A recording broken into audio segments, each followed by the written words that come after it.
Broadcast is now starting. All attendees are in listen-only mode. Bueno, muy buena tarde a todos los asistentes que nos acompañan a esta nueva actividad virtual, organizada por la Asociación Colombiana de Ingenieros ASI en el Departamento de Servicios al Ingeniero.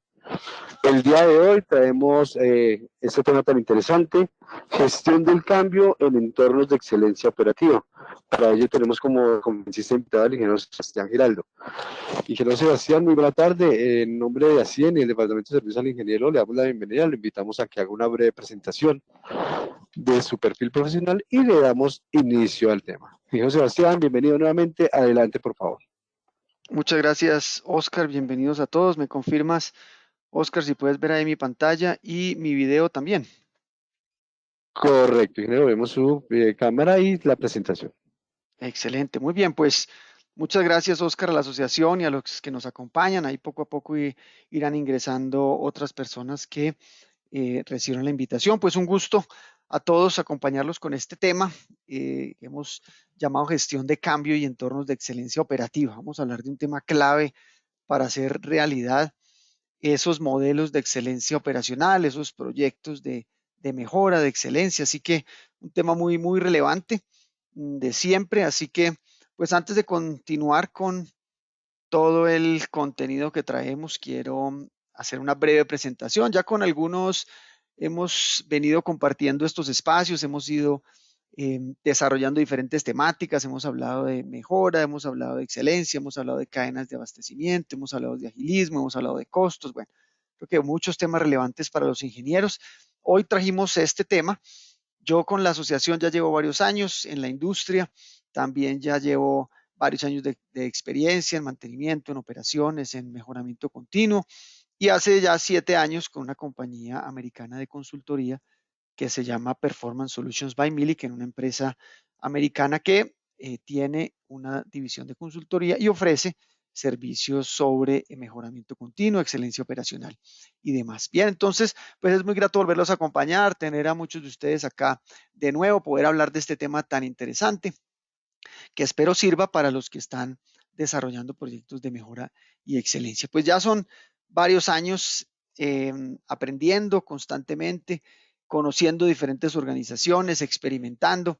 Ya han sido varios negocios, diferentes tipos de empresas, sectores, culturas que he ido conociendo a lo largo de todo este tiempo.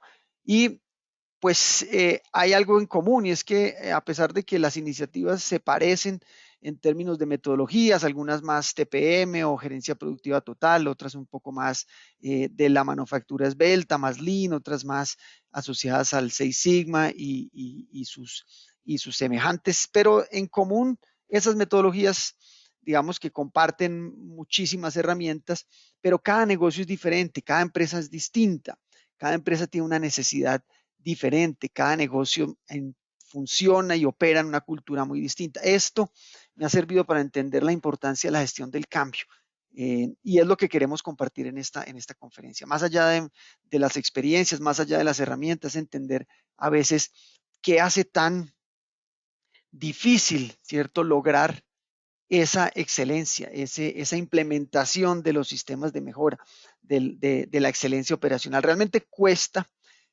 mucho. Y no por el esfuerzo metodológico, no por las herramientas. Honestamente, el esfuerzo tiene mucho que ver más precisamente con eso, con el cambio de las organizaciones. Realmente las estadísticas son un poco, pues, frustrantes a veces. La mayoría de las implementaciones tienden a fracasar y muchas de las metodologías caen después de varios años. Entonces no es fácil, realmente no es fácil, muchas por múltiples razones no logran el éxito. Y entonces hay que entender también cuál es la razón por la que fracasan, cuál es la razón por las que fallan, por la que no se sostienen, por qué cuesta tanto realmente esto. Y en estos años de experiencia, pues uno va entendiendo un poco maneras, ¿cierto?, de lograr una mayor rata de éxito.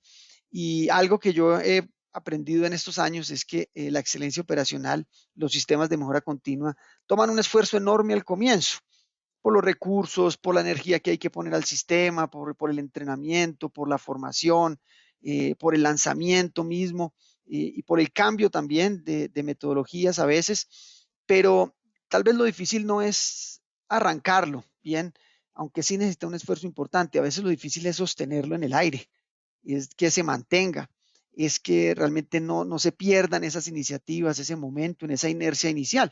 Esto yo lo llamo los motores de la excelencia operacional. Para mí, realmente hay dos turbinas que mantienen ese avión en el aire y son la gestión del cambio y el liderazgo, que al final van muy de la mano.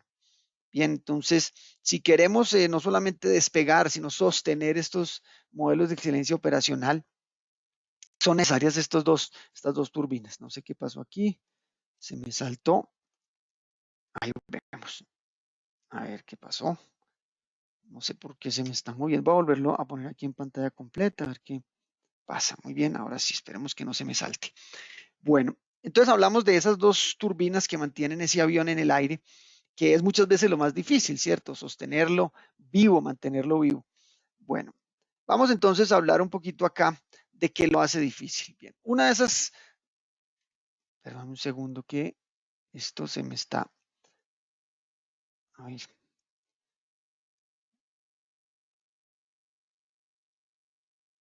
ahí ya creo que estamos otra vez en la pantalla, espero que no se me devuelva para que se quede ahí quieto, no sé por qué se sale solo aquí del modo presentación. Muy bien, bueno, una de las razones por las que es difícil mantener esa excelencia viva es que muchos de los líderes no conocen cómo gestionar el cambio.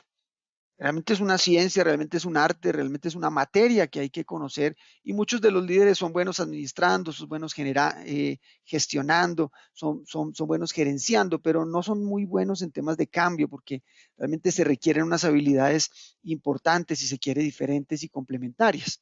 Y sobre todo porque muchas veces pensamos que el cambio depende de las herramientas mismas. Y las herramientas mismas son un apalancador, ¿cierto?, del método y del resultado, pero realmente el cambio viene más desde la parte cultural, desde la gente misma. Entonces el cambio no se gestiona a través de la herramienta, se gestiona a través de las personas. Esto, aunque suena obvio, realmente es lo más complejo de los modelos de excelencia. Bien, y es lograr que las personas se incorporen a ese cambio, a esas nuevas maneras de trabajar. Honestamente, cuando hablamos de mejoramiento, excelencia, la pregunta más común que recibo, y créanme que de 10 charlas que doy, unas 5 tienen la misma pregunta, es cómo mantenemos el cambio, cómo cambiamos las personas, cómo logramos que se involucren, cómo hacemos que la gente le apueste, cómo hacemos que la gente se contagie. Esa es la pregunta más común y es la más común porque es la que más, con la que más dificultades se enfrentan quienes estamos adelante de proyectos de mejora continua. Entonces vamos a hablar un poco de ese cambio, esas metodologías de gestión de cambio en entornos de excelencia operativa, pero también cuáles serían esos pasos, esas recomendaciones, esas lecciones aprendidas que nos van a servir. Y al final damos un espacio para preguntas y si alguno quiere compartir una experiencia, pues bienvenido. Miren, a mí me tocó hacer un curso avanzado de psicología y realmente agradezco mucho haber tenido esa situación profesional. Yo trabajé muchos años en mantenimiento y desde el mantenimiento pasé a la mejora continua y cuando pasé a la mejora continua, el área donde empecé era el área que se llamaba de cultura organizacional. Y al comienzo, honestamente, me costó entender yo qué hacía como ingeniero de métodos, de procesos, en un área de cultura y de gestión humana. Este era el equipo de algunos de los que hacíamos parte de ese equipo de gestión humana. Yo pasé de trabajar con ingenieros y mecánicos y técnicos a trabajar con psicólogas y a trabajar con la mayoría de ellas profesionales o en lo social, ¿cierto? En lo psicológico. Y entonces, pues al comienzo me costó un poco y cuando tuve la valentía de preguntarle a mi jefe, que era en ese momento la gerente del área, decirle a Adriana, ¿yo qué hago acá? Si la verdad es que lo que yo hago es mucho más técnico. No sé qué hago yo aquí en medio un poco del área de cultura organizacional. Y entonces me dice algo que se me quedó y desde ahí aprendí la importancia de entender esto y es que me dijo, usted como los sistemas de gestión, como la seguridad, como la calidad y la gestión de la calidad y la gestión del medio ambiente son sistemas y los sistemas dependen de las personas. esos sistemas, esas herramientas, inclusive la que usted está tratando de promover en esta compañía, solo funciona en el entorno apropiado, solo funciona si las personas quieren hacerlo, solo funciona si las personas aceptan esa metodología. Entonces, por eso está usted acá. Y a partir de ese momento entendí que la mejora continua dependía enormemente de la gestión de la gente. Y eso incluye el entrenamiento, la motivación, incluye el desarrollo de las personas, la capacitación, el buen ambiente de trabajo, los motivadores. Y ahí entendí que realmente estaba en el lugar correcto y que a través de la gente era que íbamos a lograr el éxito y así fue. Entonces agradezco mucho esa experiencia, por eso les digo que aprendí un poco de psicología por el equipo en el que estaba trabajando y por el entorno en el que tuve que entender la importancia de esto.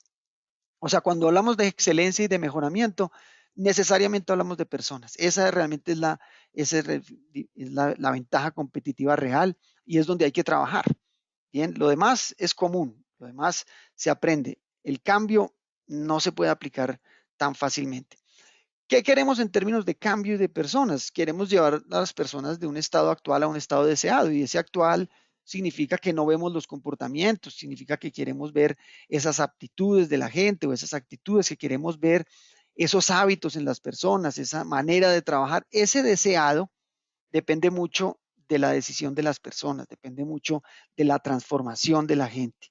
Y eso normalmente recibe una resistencia y no es menor esa resistencia. Esa resistencia es la que muchas veces nos enfrentamos en las organizaciones. ¿Por qué nos cuesta tanto que la gente cambie? ¿Por qué nos cuesta tanto que las personas participen? ¿Por qué nos cuesta tanto el cambio de hábito? Eso tiene unas razones. Cada empresa va a manifestar diferentes razones. Entender esa resistencia que a veces se disfraza de otras cosas es bien importante. Ahorita vamos a ver un poco en los pasos que vamos a dar cómo vencer esa resistencia que a veces se camufla en otros comportamientos.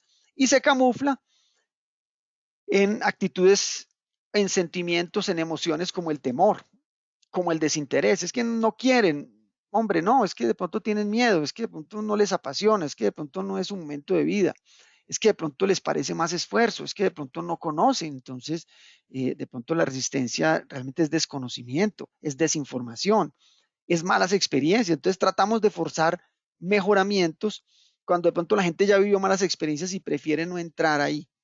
Bien, por lo que sea, por lo que sea. Entonces, ojo, la frase que a mí más me ha explicado esto de la resistencia es que no es que tengamos que superar esa resistencia, es que hay que entender cuál es. Cuando entendemos cuál es esa resistencia, somos capaces de encontrar la manera de vencerla. Entonces, no es superarla a presión ni con temor, es descubrirlas y poder aplicarlas. Por eso, el hecho de que cada empresa sea distinta me invita a entender la particularidad de cada negocio. Vamos a entender un poquito más. Y esto entra dentro del terreno, ¿cierto? Un poco de la psicología humana, ¿cierto? En el ámbito simple, en el ámbito de los hábitos, en el ámbito de qué nos gusta y qué no nos gusta, no tanto en la psicología clínica, que eso es otro capítulo, es un poquito cómo pensamos y cómo tomamos decisiones. Bien, la realidad es que para que una organización se transforme, necesitamos cambiar comportamientos. Esto no es fortuito, bien, no es que sea algo deseable, es que si no hay esos cambios no pasa nada en las organizaciones y si no hay esa transformación, realmente perdemos mercado, perdemos ventajas competitivas, perdemos costos. Entonces el cambio es necesario y el cambio es difícil, pero no hacerlo es todavía peor. Bien, y muchos de los cambia el mercado, cambian nuestros clientes, las organizaciones tienen que cambiar hacia adentro en la forma en que hacen las cosas. O sea, no cambiar es aún peor, por eso es tan importante la gestión de cambio en los temas de excelencia operativa, porque es que no es si queremos, es que muchas veces tenemos que dar ese paso y adoptar esos cambios. Metodologías, honestamente hay muchas, metodologías de cambio hay muchas, yo no voy a entrar en todas estas metodologías por una razón, y es que ya están bastante bien documentadas, son bastante potentes, yo quiero hablar más como de mi propia experiencia, sin embargo, yo aquí les dejo algunos de esos textos que existen y que son bastante potentes, y de ahí nace la gestión de cambio desde Kotter y toda su filosofía de liderar el cambio, y el témpano se derrite, y sus textos que nos han ayudado a entender por qué en las compañías es difícil generar el cambio. hasta unas más actualizadas, ¿cierto? El caso del influencer, que son los 6 factores del cambio, y Switch, que es un libro muy, muy, muy bueno en términos de cómo hacer que las personas adopten ese cambio. Habla un poquito de la analogía del elefante y el jinete, y cómo a veces el elefante son esas emociones que a veces nos llevan y el jinete es la razón, y que los dos siempre están compitiendo. Son textos muy, muy poderosos que les recomiendo que ustedes lean, y ustedes van a ver que mucho de lo que vamos a hablar pues tiene de trasfondo lo que hablan estos textos. Lo mismo que el ADKAR, que es una metodología que tiene una marca, es una marca de una empresa que se llama Proci, y ellos tienen su metodología que funciona bastante bien. Pero ¿cuáles han sido mis aprendizajes? Y aquí algunos de ellos van combinados un poco con las cosas que también aprendo tal vez de la cotidianidad. No sé si algunos han tenido el chance de ver algunas de estas muy famosas series de cable, como esta que se llama el The Profit, y la traducción al español ha sido El Socio, El Socio. Miren, esos programas enseñan más a veces que la misma literatura, porque todos están basados en la gestión de cambio, todos están basados en el manejo de las emociones. El Profit se hizo muy famoso porque es un empresario, inversionista, multimillonario, que invierte en compañías y la saca de la quiebra. La saca de la quiebra. Tiene un conocimiento enorme, ¿cierto?, de mercados, de operaciones, de ventas, y sobre todo de estructuras organizacionales y de cambio. Entonces son series muy, muy fantásticas en términos de lecciones. Él llega y él sabe que las empresas normalmente aceptan que él sea el dueño del 51% de la compañía, porque si no cambian se quiebran, si no aceptan las condiciones se quiebran. Necesitan un inversionista y una persona que desde afuera les diga qué tienen que cambiar.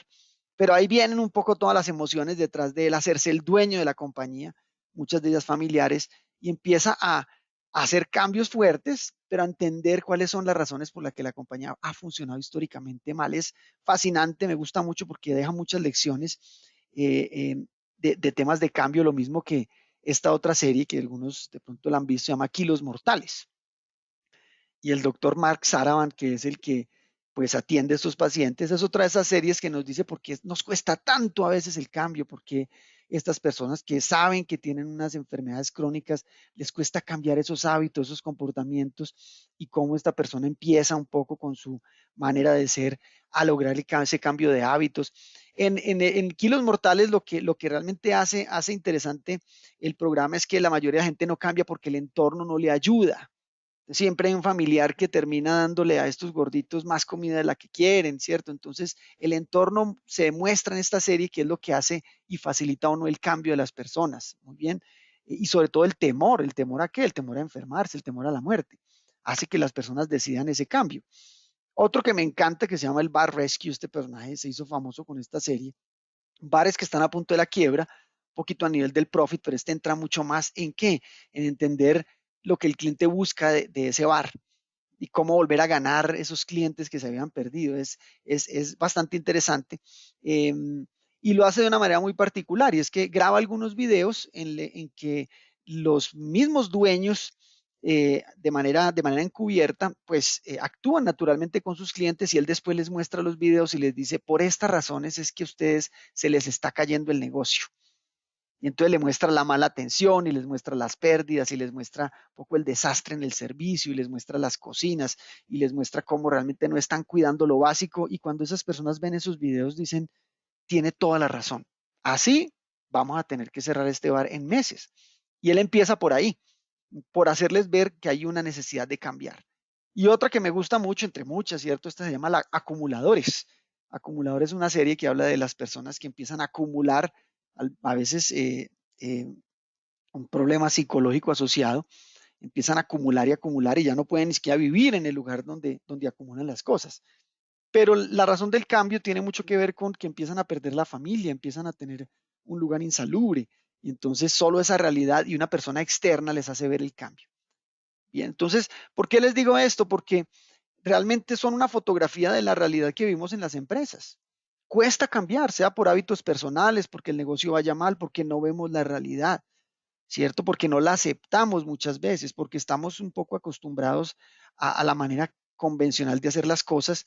Y esta caricatura que me parece simpática es que todos queremos cambiar, pero cuando nos toca, ahí ya todos nos desaparecemos.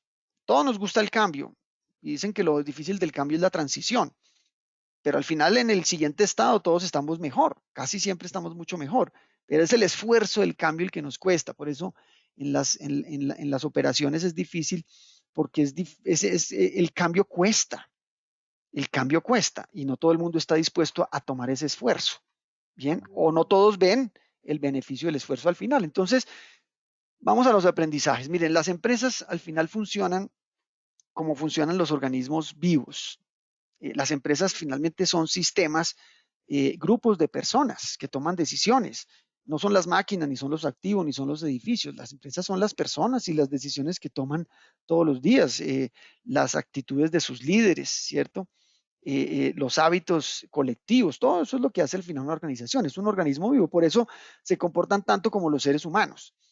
Nos gusta la recompensa inmediata, ¿cierto? Nos cuesta el cambio, estamos contentos como estamos, ¿cierto? Nos gusta ahorrar energía de alguna manera, conservar el status quo. Entonces, mientras entendamos bien cómo funciona el ser humano, cómo funciona nuestra mente y por qué nos cuesta cambiar, vamos a ver cómo eso lo podemos aplicar a la excelencia operacional. Está estudiadísimo, ¿cierto? La oportunidad convence al 5% de la gente y las emociones al otro 95%. Realmente cambiamos producto de las emociones, porque somos seres humanos. Y las empresas cambian, ¿cierto? A través de las personas, no a través de otras cosas. Esa es la realidad. Bien, entonces vamos a ver algunas cosas que nos ayudarán a entender cómo cambian las personas, pero cómo esas personas al final cambian las empresas y permiten adoptar sistemas de excelencia operativa. Lo primero, y esto está en algunas de esas metodologías clásicas, es que tenemos que ver la necesidad del cambio. Sea un tema de salud, sea un negocio, sea una compañía, hay que ver cuál es la necesidad, el awareness, ¿cierto? Un poco la conciencia del cambio. ¿Por qué tenemos que cambiar? ¿Por qué nos surge cambiar? Miren, este libro que se llama El sentido de urgencia es un libro del señor Kotter, uno de los padres de la teoría de la gestión del cambio. Él es el personaje más nombrado en temas de gestión de cambio y después de sus múltiples libros y teorías, el hombre saca este libro que se llama El sentido de urgencia y él ahí en la introducción, el prólogo del libro dice, yo saqué este libro porque definitivamente a pesar de toda la teoría que había sacado, no estaba pasando nada, porque las empresas no estaban haciendo bien lo primero que hay que hacer y es explicarle a las empresas y a las personas por qué hay que cambiar, cuál es el sentido de urgencia, qué nos duele, como dice Keanu Reeves en una película de ciencia ficción, dice, se viene un meteorito a atacar la Tierra y él dice, solo ante el abismo cambiamos. Los seres humanos solo cambiamos ante la urgencia. En COVID nos dimos cuenta que tuvimos que cambiar hasta el saludo, pero no porque quisiéramos ni porque hubo campañas para que cambiáramos el saludo, es porque nos tocó. Entonces cambiamos cuando hay una urgencia, cambiamos cuando hay una necesidad, cambiamos cuando ya está encima el problema. Entonces, eso es algo que hay que entender y hay que saber presentar en las organizaciones. Y digamos que tiene un trasfondo tan psicológico que estamos acabando el planeta por esa simple razón. Es que como seres humanos nos negamos a aceptar las consecuencias negativas de no cambiar, porque la mente está diseñada para eso, para negarlo. Nadie se levanta todos los días pensando que le va a dar un infarto, aunque haya grandes evidencias de que le puede pasar. No todos los días nos levantamos pensando que ese día va a haber un terremoto, que va a haber una tormenta, porque la mente tiende normalmente a negar las amenazas, así sean evidentes, y es lo que nos está pasando con el cambio climático, ¿cierto? Peter Senge, que escribe uno de los libros más fantásticos sobre temas de gestión de organizaciones, La Quinta Disciplina, se animó a escribir un librito que aquí tengo que se llama La Revolución Necesaria. Dice, nos toca cambiar como seres humanos. Lo que pasa es que nos cuesta cambiar porque negamos la posibilidad de que vaya a pasar. Y eso es lo que nos está pasando. No, esto no pasa aquí, esto no pasa aquí, esto no pasa sino allá, y ya estamos viendo que realmente sí nos está pasando. Entonces, ojo, la amenaza está en a veces no negarlo, y por eso la importancia de decir, oiga, sí hay que cambiar. Véanse otra serie, muchos de pronto la han visto, Juegos Mentales, me encanta porque nos ayuda a entender un poco cómo pensamos. Y hay unos casos bien interesantes. El caso del bloqueador solar. Él presenta, digamos, con ejemplos cómo lograr el cambio en las personas, y esto aplica mucho para las organizaciones. Él dice, una persona que se está asoleando en una playa y que no usa bloqueador solar sabe que puede tener una quemadura, pero no le da la gana de ponerse el bloqueador. Entonces él hace un experimento. Entonces pasa con unas personitas haciendo campaña. Entonces le dice, hola, ¿cómo estás? Mucho gusto. Mira, aquí tenemos un bloqueador solar, vemos que no lo estás usando. ¿Te gustaría aplicarte? La mayoría de la gente dice, no, gracias. No, no, gracias. Pues, ¿para qué? No, no, no, muchas gracias, no lo necesito. ¿Cierto? Esa fue la primera prueba. La segunda prueba, entonces, este personaje disfraza a algunas personas o disfraza o las maquilla más bien como si estuvieran ardidas y quemadas por el sol. Entonces las hace pasar enfrente de las personas que no quieren usar el bloqueador para que vean las consecuencias del cambio o del no aplicarse el bloqueador. Y algunos deciden empezarse a aplicar, dicen, uy, este loco se quemó feo, entonces empiezan a aplicarse. Pero eso logra cambiar un poquito, un poquito. La última que utiliza es que los invita a una especie de cámara donde hay una aplicación de realidad virtual y les dice, quiero que usted se vea como usted se va a ver en los próximos 10, 15 o 20 años si usted no se aplica bloqueador solar desde hoy. Y esa aplicación les muestra un poco digamos, el impacto en su piel y el impacto en su cara si no se aplica el bloqueador. Inmediatamente la gente sale choqueada y se aplica el bloqueador porque ya ve que a él sí le puede pasar. Bien, entonces, largo el ejemplo, pero lo que quiero decirles es que muchas veces negamos la posibilidad de que algo nos pueda pasar. Y yo hice el experimento con una aplicación que se llama FaceApp. Para que ustedes hagan, cierto, el mismo experimento. Cuando usted transforma su fotografía de hoy y él le muestra cómo se verá usted en 20 años, siempre nos da un temor porque no queremos que ese momento llegue, aunque sabemos que va a llegar. Entonces, ¿qué pasa en las organizaciones? Sabemos que si no cambiamos vamos a tener una consecuencia y que vamos a afectar el mercado y que vamos a tener costos que no llenan la expectativa de los clientes y que nos puede llevar a arrasar la competencia, pero no lo hacemos porque no lo vemos inmediato. Entonces, hay que comunicarle a la gente ese futuro inmediato si no cambiamos. ¿Por qué la importancia del cambio? Y eso muchas organizaciones lo han bautizado el compelling business need, que es la necesidad apremiante del negocio. Aquí entramos ya en ejemplos reales. ¿Por qué tengo que cambiar? Porque si no logro este costo, porque si no logro esta presentación de mercado, porque penetración de mercado, porque si no logro este nivel de inventarios, porque si no logro este nivel de seguridad, porque si no logro este nivel de calidad, pierdo mercado y desaparecemos como organización. Entonces, claro, esto tiene una connotación un poco más positiva, es queremos llegar hasta allá, pero es apremiante porque es que no es que queremos, es que tenemos que llegar allá para mantener el mercado, para mantener los clientes satisfechos. Entonces, lo llaman el CBN, otros le dan otros nombres, lo hacen de manera visual, gráfica, numérica, también tangible, y lo vuelve inspirador. Entonces, convierte la necesidad del cambio en algo un poco más inspirador. Queremos llegar allá, queremos esa meta, queremos ese objetivo, queremos ese cambio y eso se vuelve un reto para mantenernos en el mercado. Y nos ilusiona cambiar porque queremos llegar allá. Bien, este último ejemplo es de una compañía de jugo. Por ejemplo, es una de sus plantas más grandes en Florida. Tiene una amenaza grande de los jugos que se producen en el Brasil, porque hay una cantidad enorme de plantaciones de naranja. Entonces, muchos estaban importando el concentrado de naranja desde Brasil hasta Estados Unidos y lo estaban fabricando allá. Entonces, ¿eso qué hace? Amenaza a la industria de los jugos en los Estados Unidos. ¿Cuál es el compelling business need de esta planta? Es make it here. Make it here es hagamos el jugo aquí, ¿cierto? Hagámoslo local, hagámoslo nacional, pero para competir contra el jugo brasileño tenemos que hacerlo de buen precio, de buena calidad, que llegue al mercado. Entonces, ¿qué hace? Le llega a la gente con esa necesidad de cambio, pero se la transmite de una manera aspiracional, ¿cierto? Como una visión, como un deseo de, pero hay que presentarlo.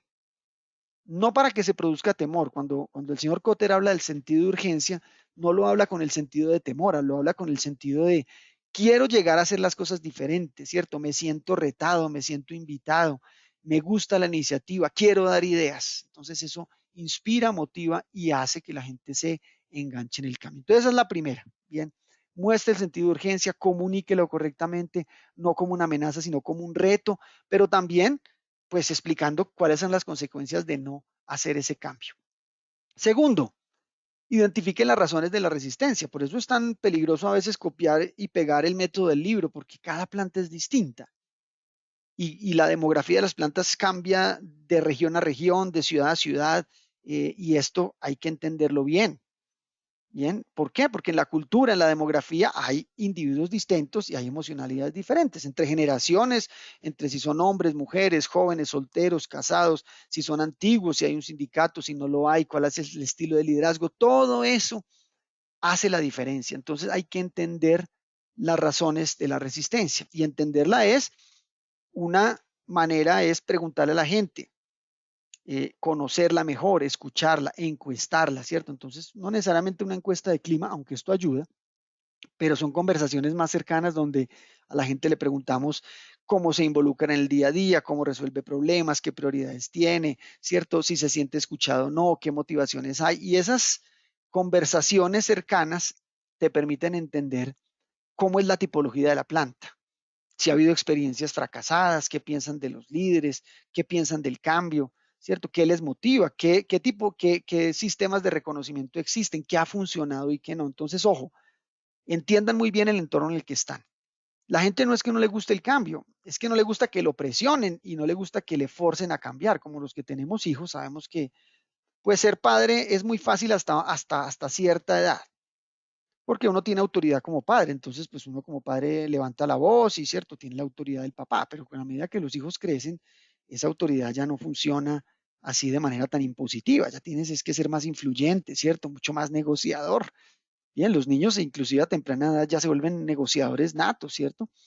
Y eso hace que el approach tiene que ser distinto, el liderazgo tiene que ser distinto y tienes que entender la motivación. Dicen que a los niños simplemente se niegan a cambiar es porque tienen una motivación apegada a algo que quieren. Y si no lo entiendes, por más que insistas, ¿cierto? El niño simplemente no cambia. Y no es que el niño es terco, es que es maleducado, no, es que no le has encontrado su motivación.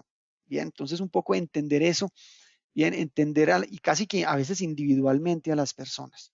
Un poquito una ilustración de eso es esto, y es esta curva de involucramiento. A mí me gusta mucho, no siempre es tan marcado, digamos, las proporciones, pero en las compañías casi siempre hay unos que llamamos promotores, lo que llamamos los early adopters, son las personas que al comienzo siempre, o sea, casi que sin anunciarlo ya están ahí listos para el cambio, listos para participar, son las personas que levantan la mano, es como el que hace fila en una tienda de Apple para comprar el producto siquiera antes de que lo haya probado otro cliente. Son promotores y hay que aprovecharlos, no son muchos, pero son líderes de personas que se arriesgan a probar. Muchos de esos promotores son los mismos líderes, los mismos jefes, ¿cierto? ¿Por qué? Porque ellos a veces primero creen y después ven. Las personas en el terreno no son tan crédulas, ¿cierto? Ellos primero tienen que ver y después para creer. Los jefes sí tienen que lanzar un poco porque de eso se trata el liderazgo, es de tomar ciertos riesgos así no lo hayas visto. Pero bueno, hay otros que se llaman automotivados, son las personas que con un pequeño estímulo, casi que con la razón, con una explicación del para qué, entran.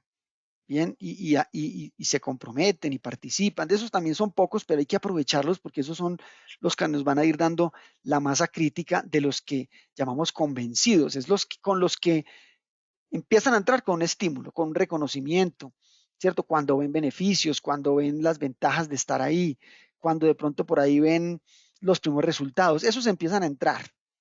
Y cuando logras que sean la mayoría, ya ganaste una masa crítica que empieza a jalar a los demás ya por presión, no por presión de imposición ni de temor, presión social, presión de, y tú no estás metido en ningún grupo, y tú no estás participando de este proyecto, y tú no estás yendo a las capacitaciones. Esa presión funciona muy bien para muchos también.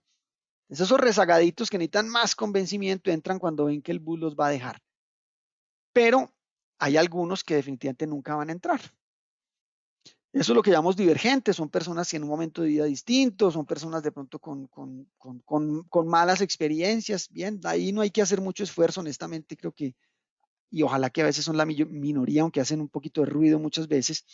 Realmente ahí hay que gastar menos energía que la que típicamente gastamos porque la masa crítica está acá en el 3, ¿cierto? Que son los que entran por una razón, por una emoción. Ya, entonces, ojo, ahí les di el segundo tip, es entienda muy bien cuáles tiene usted, de cuáles hay más, qué ha hecho resistencia histórica, bien, y cómo de pronto eso, empezando a entender esas particularidades, culturales podemos empezar a trabajar. Bien, aquí como dicen, una talla no aplica para todos, ¿cierto? No todas las empresas son talla MS, ni todas las personas se miden con la misma regla. Aquí hay que entrar a entender un poco particularidades. El tercer tip que les quiero dar es que cuando hablamos de cambio, necesariamente hay unos recursos, hay un entorno que también depende de que haya mucha formación, ¿cierto? Herramientas, habilidades que hay que desarrollar y eso necesita tiempo y necesita recursos. Entonces, no, es que aquí no quieren, no quieren, no, es que no conocen. Y nadie se enfrenta a algo nuevo cuando no se le ha dado el entrenamiento. Entonces, ojo, mínimamente el cambio depende también de la información, el conocimiento y la habilidad. Y eso requiere tiempo y requiere que haya entrenamiento y que haya formadores y que haya materiales y que haya de pronto por ahí un espacio para capacitación. Requiere instrumentos y herramientas. Entonces, mucha gente no es que no quieren cambiar, no, pues es que no saben y cuando uno no sabe, pues obviamente se apega a lo que conoce. Muy bien, entonces, ojo, aquí tengan muy en cuenta qué recursos se necesitan para fomentar ese cambio.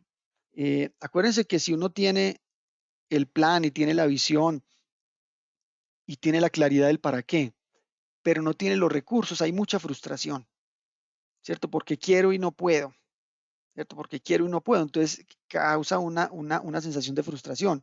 Entonces los recursos muchas veces, y si quiero pasar una idea, ¿qué pasa? Y si quiero hacer una mejora, ¿qué pasa con esa mejora? No, es que no hay recursos. Hasta ahí llega el cambio también.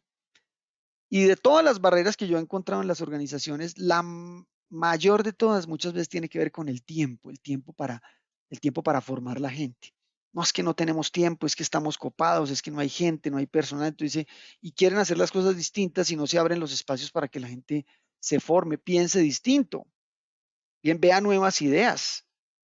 Así no va a pasar nada. Entonces, ojo, el recurso es clave también. Y eso significa herramientas, tiempo, muchas veces, capacitación y formación. Una buena estrategia de reconocimiento y recompensa. Y aquí entramos tal vez en la única de las herramientas que las compañías a veces utilizan. Entonces, no, entonces para el cambio aquí tiene que haber plata y tiene que haber premios y no, hay que empezar desde mucho más atrás como ya vimos. Pero si esto no está, no hay cambio. Si esto no está, no hay cambio. Las personas necesitamos todos. Y mire, aquí yo tengo una colección de algunos libros en mi biblioteca que pues hablan de motivación y cómo motivamos los empleados y herramientas de motivación, ideas y demás, que vamos a ver acá.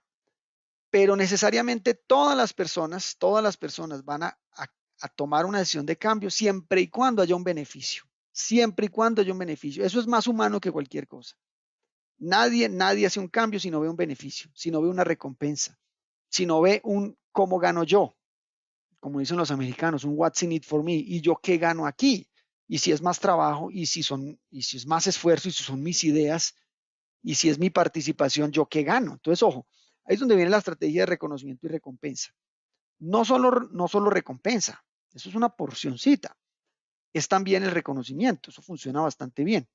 Y aquí, como en las demás empresas, hay muchas opciones. El portafolio es grande de diferentes maneras en que yo puedo recompensar o reconocer. Hay unas que funcionan mejor para ciertas organizaciones, para ciertas generaciones, ¿bien? Entonces, el mismo estímulo no es para todos. Entonces, a todos les vamos a dar, hombre, un premio y ese premio es tecnológico y de pronto por ahí una mamá que dice, uy, ahí me hubiera servido más un mercadito, me hubiera servido más de pronto por ahí algo para el colegio de los niños. Entonces, ojo, no siempre los premios a todos nos gustan por igual. Entonces, vamos a utilizar aquí esta grillita para ver de pronto cosas que pueden funcionar. Miren, por este lado de la grilla están lo que llamamos las recompensas y el reconocimiento, que son dos elementos de este proyecto. Por un lado está lo informal y por otro lado está lo formal. Entonces, en esas combinaciones hay maneras de lograr esta estrategia. Recompensas formales, el dinero. ¿Es la única? No. ¿Es la mejor? Tampoco. A veces es la más peligrosa, pero funciona. Y funciona a veces como puntos, como regalos, ¿cierto? Como algunos no monetarios, ¿cierto? Pero es un premio. Es algo tangible, formal. Bien. Bonificaciones, tiempo de las personas, es una recompensa formal, ¿cierto? Unas horas, una capacitación, algunos vales para reclamar alguna cosa. Entonces, ojo, esto es muy formal porque la compañía lo declara, es una recompensa, pero también hay algunos que son informales, o sea, no tenemos que pedir tantas autorizaciones, entonces es a veces un pequeño refrigerio que hacemos con la gente, un distintivo, algo simbólico de bajo costo, de bajo valor, no tiene que ser un plan corporativo de una autorización muy alta, invitaciones a participar a la gente, un horario especial, hombre, mire, yo le cambio las horas para que usted estudie, le cambio las horas para que participe, esos son maneras de recompensar a la gente con ciertos privilegios de manera informal. Es una decisión que puede tomarse a un nivel mucho más táctico y funciona muy bien. Entonces, no solamente todo es dinero. Eh, Hay que jugar también con lo más informal, que es tangible, de hecho, es tangible. Por el lado del reconocimiento, ese es el que más me gusta. Y hay reconocimientos formales, las comunicaciones corporativas, una presentación en un tablero de resultados, un ascenso.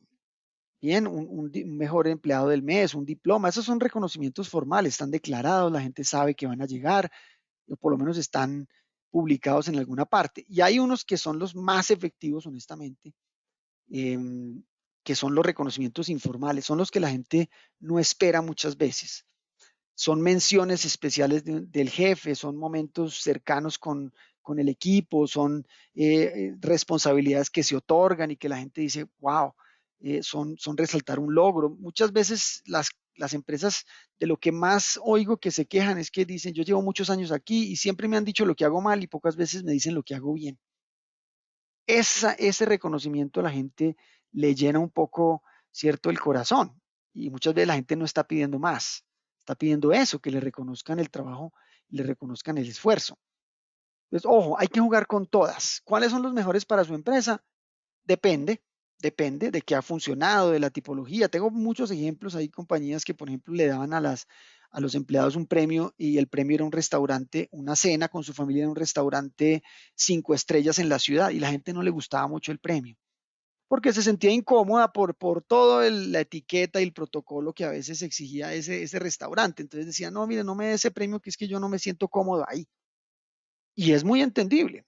Y como eso he visto una gran cantidad de ejemplos que parecen buenos, pero la gente no lo recibe muy bien, por muchas razones. O sea, hay que escogerlos bien, definirlos. Pregúntele a la gente también. Pregúntele a la gente también. Entonces, ojo, algunas opciones que podemos tener. Mire, ejemplos que por ahí me he robado de publicaciones que hacen públicas algunas empresas. Mire, cosas tan significativas. Un récord de producción. Y entonces van y parten una torta, es cierto, eso no vale nada, si me entienden, pero les llena un poquito el corazón a la gente cuando dicen, hombre, qué bonito reconocimiento, se tomaron el trabajo. Muchos de los mejores recuerdos que tenemos de un regalo que nos dieron tienen dos características, no nos lo esperábamos, era significativo, era algo que no impactaba por el costo, impactaba por el detalle y el mensaje que traía era contundente y nos lo daban en el momento justo. El timing es importante a la hora de reconocer. No 6 meses después. Si yo ni me acordaba, no, cumplimos el récord, señores. El lunes, ¿cierto? Después de que cumplimos el récord, tenemos una tortica. A veces es una cosa, a veces es otra. Hay que variar un poquito las recompensas y el reconocimiento. Hay que ser innovadores, como el que cuida a su pareja. Tiene que hacer a veces unas cosas, otras veces otras, sorprender. Y hay otros más formales, me gusta traer algunos ejemplos que ya conocemos por ahí en el periódico, las fotografías donde se le reconoce a la gente el logro que llevan a su casa en el periódico, eso a la gente le da un valor enorme, son reconocimientos formales en los tableros, la línea del mes, todo eso hace que la gente diga, oye, saben que se está viendo mi trabajo. Entonces utilicen estos y otros más que les he dejado acá porque funcionan. Entonces es el paso número 4. Bien, tengamos una estrategia de reconocimiento y recompensa. La gente tiene que entender la razón por la que hace las cosas, la emocionalidad que tiene hacer las cosas, ¿cierto? Y el beneficio emocional, el reconocimiento, pero también algo que se pueda llevar. Entonces yo digo, un buen plan de reconocimiento y recompensa impacta a las tres, la razón, el corazón y el bolsillo. Bien, algunos y los que hemos trabajado en gerencia productiva total o TPM, mal llamado, han bautizado el TPM todo por lo mismo, porque es claro que es más trabajo, es poner a la gente a pensar, a hacer cosas diferentes, a estudiar, a conocer su máquina. Pero si no hay un beneficio, nadie le va a jugar. No hablo del beneficio económico, hablo de un beneficio tangible o un reconocimiento que haga que la gente diga, oiga, qué chévere, vale la pena hacer esto. Muy bien. Dice, es difícil que un hombre entienda algo cuando su salario depende de que no lo entienda. Ja, entonces, ¿qué significa eso? Es que hay que hacerlo, hay que hacerlo. Dice, uy, sí, pero no me conviene. No, pero no me conviene porque pierdo plata. No me conviene porque pierdo las horitas extras. No, no me conviene porque de pronto van y me sacan. ¿Sí me entiende? Entonces, si el salario depende de que no lo entienda, no lo va a entender.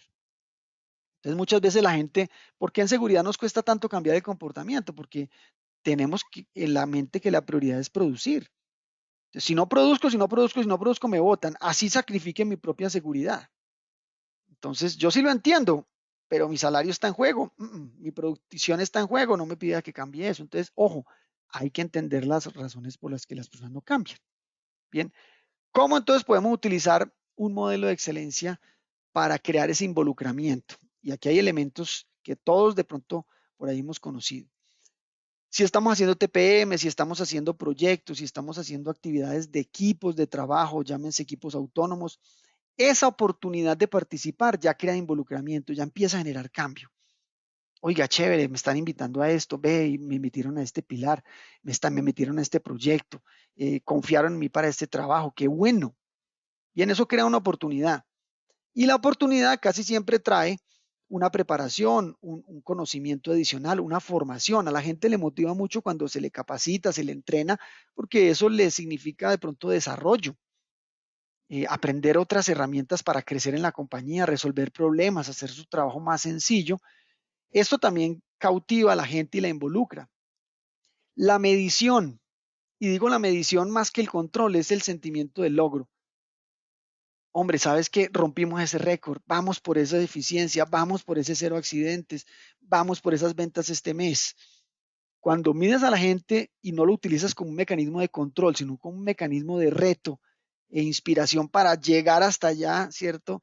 Y sacar lo mejor del equipo y hacer un resultado excelente y sobresaliente y llegamos hasta allá, ese métrico ayuda mucho a eso, que haya competencia también un poquito, competencia sana, ¿cierto? Entre líneas, entre plantas. Hay métricos que te dicen si vamos bien o vamos mal. Y eso realmente hace que la gente dé un esfuercito y se involucre y busque maneras diferentes de llegar. Y la que ya les mencioné, si ese entrenamiento, si esa medición y ese esfuerzo no se ve recompensado, las personas difícilmente van a jugar.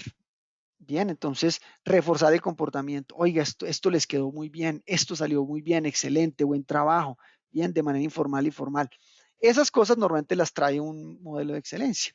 Hay que utilizarlas a favor del cambio. Bien, con esta combinación de tips que les he dado. Entonces, para que vamos rematando y dejemos un pequeño espacio para preguntas y conversemos un poco, es al final ese refuerzo y ese cambio depende mucho de los hábitos. Y los hábitos son de refuerzo, de refuerzo, de refuerzo, ¿cierto? Entonces, dicen, no logramos una nueva forma de actuar. Actuamos hasta lograr una nueva forma de pensar. ¿Qué quiere decir? Es en el refuerzo y en la repetición que la gente va tomando el cambio. Hay una gráfica que me gusta mucho que explica un poquito por dónde empezamos. Y es que queremos los hábitos, sí, queremos los hábitos. Pero ¿por dónde empieza el hábito? Por una actividad, algo que hacemos distinto. Hacer esa actividad de pronto nos ayuda, ¿cierto?, a comprender y a ver los beneficios de esa actividad, a reconocer las ventajas.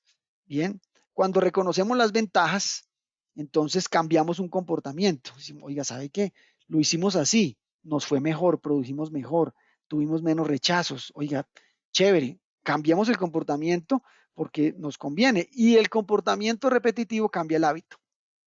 Entonces, ojo, en excelencia operacional muchas veces no es de una única actividad, es de reforzarla muchas veces hasta que la gente realmente vea el beneficio. Una guía práctica para los que les gusta así de pronto por ahí en cuadrículas, cómo entender el cambio. Mire, por ahí de este lado están las cosas que sí me facilitan el cambio y por este lado están las cosas que no me facilitan el cambio. Entonces, ¿qué me facilita el cambio? Ver un reconocimiento, ver una recompensa. Bien, ver algo al final, un tesoro, un premio, lo que sea. ¿Qué me facilita el cambio? Que me quite el esfuerzo, que me lo haga más fácil, que me lo haga más sencillo, obvio, ¿cierto? Uy, Entonces, no, está muy chévere el cambio, pero listo, al comienzo yo entiendo que hay un poquito de esfuerzo, pero siempre el esfuerzo es infinito. No, venga, si hay una manera de hacerlo más fácil y yo veo que esto me trae beneficios en las horas, en la intensidad, eso facilita muchísimo el cambio. ¿Qué no lo facilita? Cuando la gente siente que va a perder el status quo. Entonces esa sirenita que nos mantiene ahí como embelesados, ¿cierto? Estamos tranquilos, estamos como dormidos, como que todo está bien, ahí hipnotizados, ¿cierto? Claro, cuando la gente siente que va a perder ese estatus, le da temor. Bien, entonces es bueno que no cambio cuando siento que estoy perdiendo mi posición. Y eso hay que saberlo comunicar, que estoy perdiendo la condición que he ganado. Entonces hay que explicar bien, van a cambiar algunas cosas, pero esos temores hay que eliminarlos. ¿Qué me ayuda al no cambio? Cuando hay una amenaza muy grande. Cuando hay una amenaza muy grande, yo ante las amenazas huyo. Y esas amenazas pueden ser, siento que voy a perder mi puesto, siento que voy a perder jerarquía, siento que voy a perder autoridad, siento que me van a cambiar, siento. Entonces, si la gente siente eso y eso es un temor, no va a cambiar. Entonces, un poquito parte de la psicología del cambio. Me gusta mucho esta planillita porque facilita un poco entender herramientas.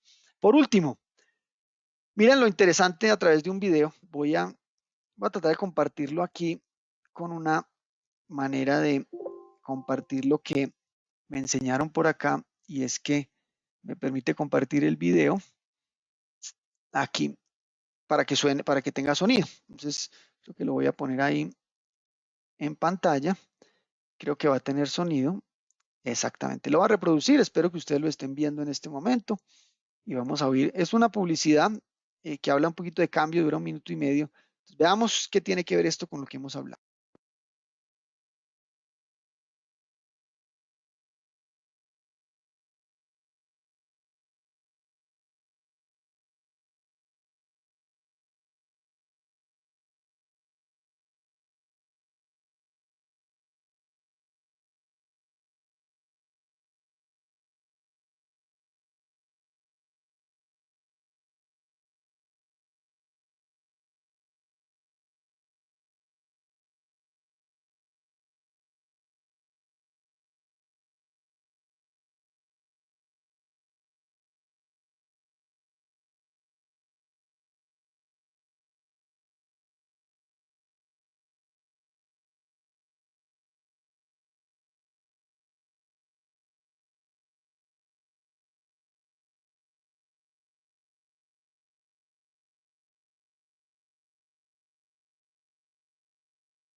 Muy bien, bueno, ahí vimos ese ejemplo. Voy aquí a volver a mi pantalla y terminamos aquí con el ejemplo. Bueno, es una teoría del cambio en relación a qué? A la diversión. Bien, a cambiar el entorno, a cambiar un poco la manera como hacemos las cosas. ¿Qué pasó en ese video? Pues la gente encontró una manera divertida, ¿cierto? Tal vez requería un esfuerzo adicional, pero fue divertido, tenía una ventaja. Entonces cambia el entorno, le damos un contexto de diversión, de un beneficio, una ganancia, algo innovador, algo creativo y la gente cambia. Así haya un esfuercito adicional que sea subir las escaleras. Entonces me gusta mucho ese ejemplo por esa razón. Pero voy a cerrar aquí mi pantalla para que volvamos a ver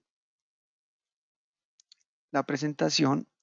A ver, un segundo aquí. ¿Dónde estamos? Y vuelvo aquí a la presentación inicial. A ver, se me quedó aquí en el video Oscar, entonces quiero... Simplemente cerramos el video, ingeniero, y Aquí. Y retomamos la presentación. Vamos a la presentación, mostrar pantalla. Aquí lo puse en el video, pero ¿sabe qué? Vuelve no se me cierra el video. Vamos a ver aquí. Segundito, voy a volver a poner la presentación, a ver si me da. Aquí, ustedes me dicen ahí que están viendo. Eso. ¿Me confirma, Oscar, por favor? Eso, Ingeniero, acabo de darle nuevamente pantalla, por favor, aceptamos. eso, perfecto. Ahí lo acepté. Excelente. Ahí está viendo mi pantalla de nuevo, ¿cierto? Correcto, ingeniero, ya la vemos. Muy bien, muy bien. Bueno, entonces rematemos con esto, que es otro tipcito para que ustedes soporten el cambio en términos de excelencia operacional. Mire, esto me lo encontré en este título, se llama Momentos Mágicos. Momentos Mágicos es un libro que tiene que ver cómo crear experiencias de vida, pero aplica muchísimo para la excelencia operacional. Estos señores argumentan que definitivamente lo que nos hace recordar muchas cosas, lo que hace que muchas veces tomemos decisiones, depende de lo mágico que sea el momento. Y en excelencia operacional pasa muchísimo que a veces el sistema cae como en cierto estatus un poco repetitivo, un poco lento a veces, no vemos mucha innovación. Yo pienso que la excelencia operacional tiene que manejarse como una marca, siempre hay que estarla refrescando, hacerle su campaña, que esté en el top of mind de las personas, que la gente sienta que es fresco, tiene elementos diferentes. Entonces, ojo, estos momentos mágicos me gustan mucho porque ayuda a tomar esa teoría y aplicarla en la excelencia operacional, que es un momento de elevación. Son esos momentos de una sorpresa, algo que no esperábamos que sucediera, algo que dice, wow, yo no, cierto, esto me sorprende. Y el libro toca ejemplos de servicio al cliente, de hoteles y áreas que han logrado crear un momento mágico en la experiencia de la gente, pero en excelencia operacional hay muchísimos. Cuando hacíamos los lanzamientos de las nuevas líneas, lo hacíamos con un momento de elevación, o sea, algo distinto, una actividad donde invitamos a la gente, los invitamos a unas actividades de teatro, o sea, les cambiábamos un poquito digamos, el entorno hacia algo divertido, hacia algo novedoso, hacia algo creativo, y ese momento de elevación genera recordación y conecta con el sistema de excelencia. Bien, entonces momentos de elevación son las capacitaciones que dábamos, eran súper divertidas, eran muy participativas, la gente quería estar. Bien, porque era un momento mágico, ellos recordaban mucho ese entrenamiento, les cambiaba la rutina y hacían que sin un costo muy alto sintieran que había algo mágico en esa actividad. Cuando hacíamos las campañas y esas campañas tenían una emotividad muy alta, entrábamos a la planta, hacíamos actividades, les cambiábamos un poco el entorno del día a día y esa sorpresa, eso elevaba mucho la recordación y conectaba mucho a la gente con los sistemas. Bien. La percepción es cuando una persona se da cuenta de algo, cuando yo digo, ajá, uy, lo entendí. Momentos de percepción es cuando me doy cuenta que tengo valor, que aporto y que yo digo, no sabía que podía resolver este problema, no sabía que podía tomar esta iniciativa. Y los momentos de percepción son muy potentes, cuando la gente dice, uy, estas pérdidas impactan muchísimo la operación, esto realmente está afectando al cliente. Ahí es cuando entendemos la conexión con la visión del negocio y decimos, yo no la había visto tan clara, yo no sabía que esto afectaba tanto las otras áreas. Esos momentos de percepción tienen una recordación importante y más cuando la gente se empieza a dar cuenta que empieza a tener autodesarrollo en las compañías y dice, oiga, yo no me tenía esta confianza, yo no sabía que podía aportar de esta manera, yo no sabía que podía resolver este problema. Yo no pensé que tenía un pequeño ingeniero de procesos dentro de mi formación. Digo, un ingeniero puedo resolver problemas, puedo ser creativo. Esos momentos de percepción tienen una potencia enorme. Los momentos de orgullo vienen de la mano de lo que hablábamos, del reconocimiento a la gente. Qué orgullo presentar esta mejora, qué orgullo presentar esta línea, qué orgullo romper ese récord, qué orgullo que me llamen frente a toda la compañía y me den un reconocimiento a la mejor idea, al mejor proyecto. Qué orgullo que nos visite el presidente y le podamos mostrar nuestra área de trabajo. Esos momentos de orgullo no se olvidan nunca. Eso a la gente se le queda marcado en la mente siempre. Entonces, busquen esos momentos de orgullo porque los modelos de excelencia tienen esos espacios. Y los momentos de conexión, que también habla este libro, es cuando sentimos que conectamos con otras personas. Conectamos con otras áreas, mantenimiento, las áreas logísticas, conectamos con los jefes, se siente como ese trabajo en equipo y ustedes saben que quienes hacemos excelencia operacional cuando entrenamos, cuando formamos equipos, cuando hay equipos autónomos, cuando hacemos proyectos de eliminación de pérdidas, es una oportunidad para crear esos momentos de conexión, de camaradería, de trabajo en equipo, bien, y esos momentos de conexión también se quedan en la mente de la gente, bien. Entonces, una manera de resumir un poco todo esto con algo que me parece novedoso, y es creemos momentos mágicos a través de la excelencia, porque eso fomenta el cambio, cuando la gente siente que esto le aporta distinto y le enriquece un poco su realidad, su cotidianidad, eso tiene un valor increíble. Bien, entonces cerremos acá. Hora de iniciar el cambio, señores, señoras. No hay que esperar más. Creo que ustedes eh, ya tienen algunas herramientas, ya seguros algunos vienen usando muchas de estas, pero más temprano que tarde tenemos que empezar a empujar ese cambio entre las organizaciones. Muy bien. Aquí algunos datos de contacto por si alguien de pronto tiene alguna inquietud adicional. Por ahí estoy en LinkedIn, por ahí tengo también algunos videitos que he puesto en YouTube. Bueno, entonces más para que ustedes exploren y si tienen curiosidad con el tema puedan buscar más información. Pero vamos a dar un espacio, Oscar, para algunas preguntas de nuestros asistentes, de pronto inquietudes, observaciones y, ¿por qué no? Aportes, ¿cierto? Experiencias que alguno por ahí haya tenido. Bienvenido. Entonces, adelante, abrimos el micrófono, Oscar. Si hay preguntas, le damos aquí el paso a nuestros asistentes. Claro que sí, ingeniero Sebastián. Bueno, vamos a verificar el ingeniero Sergio Galván. Vamos a verificar si tiene micrófono. Ingeniero Sergio, muy buena tarde. Sí, Por buenas favor, tardes. habilitamos. Adelante. ¿Sí me escuchan? Aló. Sí, Sergio, lo escuchamos. Bueno, buenas tardes, ingeniero. Muchas gracias por generar esos espacios y así ya para, para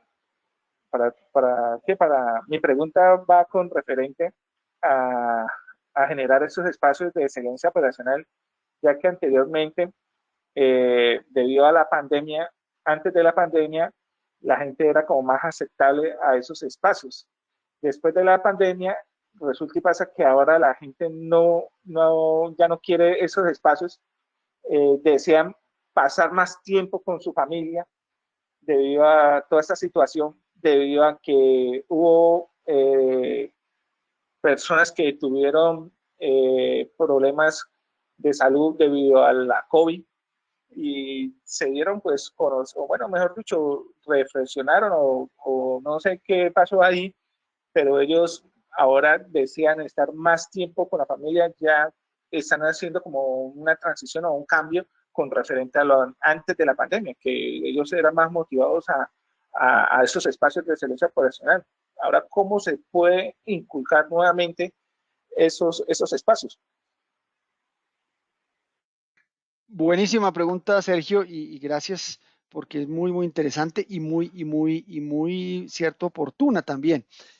Pues Sergio, mire, ese es un fenómeno que no solamente está pasando aquí en Estados Unidos. El problema hoy es que a pesar de que se está recuperando la productividad, la gente no ha vuelto a los puestos de trabajo, no porque no haya, es porque la gente reflexionó y como usted dice, mucha gente no quiere volver al mismo puesto de trabajo porque o la vida le cambió o esto lo hizo reflexionar. Entonces, eso está pasando en todas partes y yo creo que esto a las compañías nos está dando una lección y es que realmente las personas se motivan por muchos aspectos de la vida, ¿cierto? No solamente el laboral. Y si nosotros logramos enganchar con esas personas y hacer que las empresas vayan un poquito más allá, ¿cierto? Y conecten con otros espacios de la vida de la gente, como su familia, como sus hobbies, como su desarrollo personal, como su desarrollo físico, créame que vamos a conectar mucho más con esas personas. O sea, esto no solamente implica un cambio, usted me dice, no sé qué les pasó. Y la verdad suena como si estuviéramos un poco como tristes por eso. Al contrario, yo lo veo como una oportunidad. Y es que las empresas cambien a esa nueva realidad y le ofrezcan a las personas como parte de su reconocimiento, como parte de su crecimiento, otros espacios. Bien, y le digo lo siguiente, Sergio, y es, mire, en Estados Unidos hay una particularidad cultural y es que muchas personas en las empresas o en la vida tienen que tener más de un trabajo. Un trabajo no es suficiente, a veces personas tienen dos o tres trabajos, salen de uno para ir a otro. Entonces son personas que les interesa es terminar una cosa e irse a otra, entonces no conectan con ninguna compañía. porque su interés es ir a cumplir un horario y chao. Bien, pero tienen diferentes aspectos en su vida que a veces en las empresas ignoramos y desconocemos. Entonces, mi sugerencia es cómo logramos aprovechar ese momento y ese cambio que hemos tenido es conectar con esos otros espacios. Al contrario, es aprovechar la excelencia operacional para invitar a la gente a que de pronto también crezca en otros aspectos y que lo que aprenda le sirva afuera en un emprendimiento y que de pronto la familia esté involucrada y que ese reconocimiento lo conozca su familia. O sea, hay que meternos más un poco hasta donde sea prudente en las otras ambiciones y aspiraciones que tienen las personas. Bien, y es posible, y creo que con lo que usted menciona nos abre una puerta a todos para que reflexionemos cómo lo podemos hacer.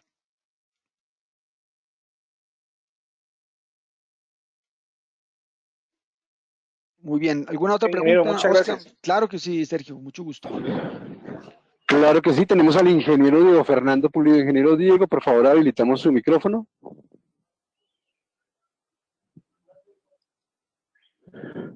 Ingeniero Diego Fernando Pulido, podemos intentarlo nuevamente, por favor. Le damos clic al icono de su micrófono. Aquí vamos a intentarlo nuevamente. Bueno, al parecer. Bueno, allí también tienen los datos del ingeniero Sebastián. Si desean, también pueden trasladarle sus preguntas por fuera de línea. También él con mucho gusto les dará respuesta.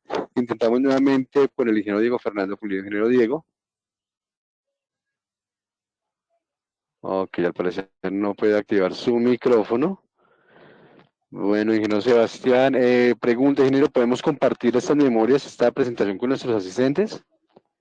Sí, como siempre, Oscar, esta presentación se la envío a ustedes en ASIEM. Ustedes seguramente la publican ahí en la página como las demás.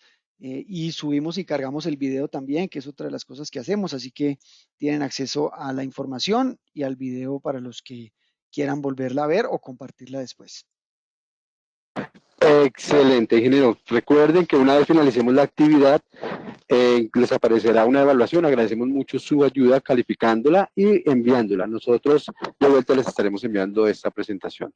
Bueno, siendo más, ingeniero Sebastián, en nombre de la Asociación Colombiana de Ingenieros ASIEN y el Departamento de Servicios del Ingeniero, pues agradecemos en verdad su tremenda presentación, ingeniero, y esperamos continuar contando con su conocimiento en futuras actividades virtuales. Como siempre, Oscar, un saludo a la asociación, a todos los que nos acompañaron y gracias por abrir estos espacios de aprendizaje. Mucha suerte para todos, un feliz resto de semana y nos vemos en la próxima que va a ser en el mes de octubre. Excelente, ingeniero Sebastián. Bueno, y los invitamos también para el día de mañana, el obstáculo epistemológico en el electromagnetismo. Recuerden ingresar a www.arroba100.org, allí podrán realizar sus inscripciones. Feliz tarde para todos y hasta mañana. Ingeniero Sebastián, señores asistentes, gracias nuevamente.